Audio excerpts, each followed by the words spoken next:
Hello everyone and welcome to another review. Today we're going to go ahead and review a fragrance that was released back in the year 2000. This fragrance is from a house that I've reviewed quite a few times now, and it's a fragrance that's been in my collection for quite a while, but I've just never gotten around to reviewing it. So we're going to talk about today Creed's Tabarome Millésime. Now, this is the bottle and the bottle appearance. It's very similar to the other Creed fragrances.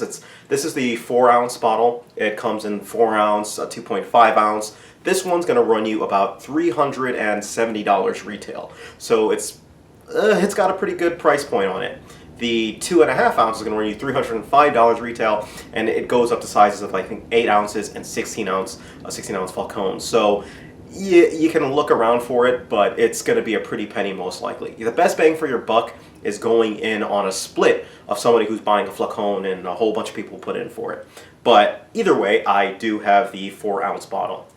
Now again, fragrance was released in the year 2000, and let's go ahead and get right into the notes of the fragrance. Now, the notes are on the screen, and the ones that I want to really point attention to are, the citrus notes that you're seeing, the ginger, and especially the tobacco from the base. All right, so what I get from this fragrance is exactly what I just said. I am getting, especially when I first spray this, a light citrus kind of scent to it, but then I start to get this very pronounced ginger and this very pronounced tobacco note. And it's just, I gotta say, it's just something that I was not expecting. When I saw the notes for this originally and people were talking about it, I was saying to myself, man, that sounds like Creed made a heavy scent, a scent that is heavy. But as I've been getting more experience, Creed's Royal Oud, even fragrances that traditionally should smell heavy, Creed usually makes them light, and this is no exception. It's light, it's fresh, but it's got that tobacco note, which just starts bringing it down a little bit.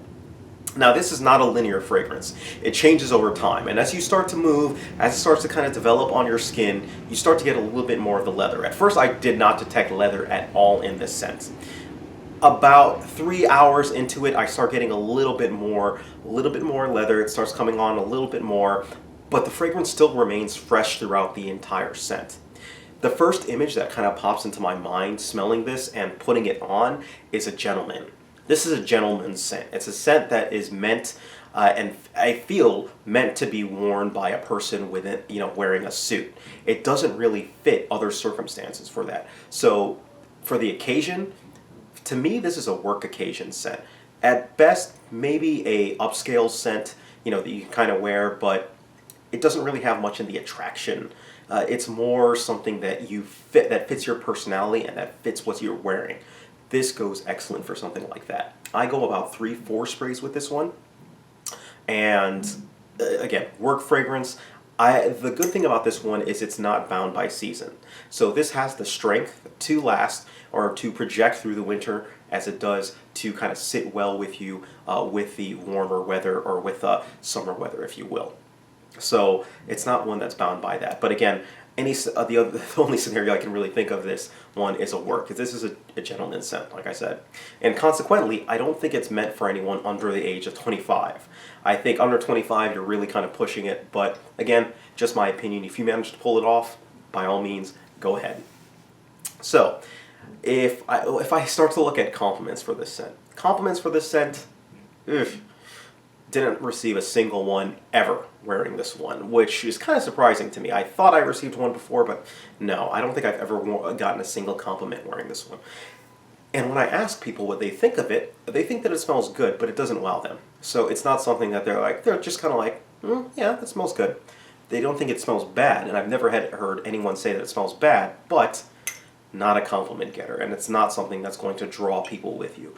But at the same time, what this does really well, more so than any other fragrance that I can really think of, is it puts you into this aura, it puts you into this jar, it puts you into this basket of who you ought to be, if you will. I know that sounds strange, but that's kind of what I'm getting from this scent. As far as longevity goes, it lasts about 6 hours on my skin, and it projects a decent amount. You're going to project to about here or so. on your skin, and people are going to smell you from that. But beyond that, not really much. So after about 6 hours, it dies down. But big thing of note, it's not going off your skin. It's mixed with your skin, and it makes your skin smell different. And I know fragrance all does that, but this one sticks with you, and while it may not be projecting, it's still on your skin up until about 8 hours, and then it finally goes away. All right, so that's essentially that. So if I'm going to go ahead and give this fragrance a rating, I give this fragrance a rating a 6 out of 10. Now, I think that's probably the lowest scent that I've ever given or score that I've ever given a Creed fragrance, despite the fact that this is one that I frequently wear to work. I know I said that it doesn't get me compliments. I know I said that it's really limited in when you're wearing a suit. And that's where I'm getting the 6 out of 10 for. Sometimes I wear this when I'm not wearing a suit. It doesn't really fit, but I still end up wearing it, which is a good thing. But bad in the fact that, I'm just not mixing and matching properly with that. When I'm wearing a suit, absolutely fantastic, and I think it fits really well. Other major point of problem, it's expensive. This is an expensive fragrance to be playing around with, if you will. So if you've got money to burn, and this is something that sounds like it, feel free. It's not a tobacco scent that you're used to. It's not the tobacco scent. It's not like tobacco vanille. Tobacco vanille is very pronounced tobacco. This is more of a laid-back, fresh tobacco, if you will, if you would even call it that, right? So that's just something to actually keep in mind. Now, the positive side, it's a fresh scent, it's a clean scent, and it's a very unique scent, not one that you're going to find out and around anywhere. So all in all, end of the day, I'm giving this one a 6 out of 10 because of the fact that, yes, I think it's a slightly better than average fragrance as far as overall rating, despite the fact that it is a unique fragrance, but it gets a 6 out of 10. All right? So if you have any questions whatsoever, please feel free. Send me a message, leave me a note, do whatever you got to do. Let me know what your thoughts are on Creed's Tabarome Millésime. Now, one final thing before I leave, I should probably let you know that this is a reformulated version, if you will. If you search for Creed's Tabarome Millésime, you're going to find people who are looking for a vintage version. Unfortunately, I'm not going to tell you how the vintage version smells because I don't know how it smells. All I know is what is basically based off of hearsay of other people, and I really hate, adding that to a review, so I'm not going to. So look up what the original smells like, and you can compare that to, the reformulated version and come up with your own opinion. All right? So that's pretty much it. So thank you guys. Take care of yourselves, and you guys have a great day.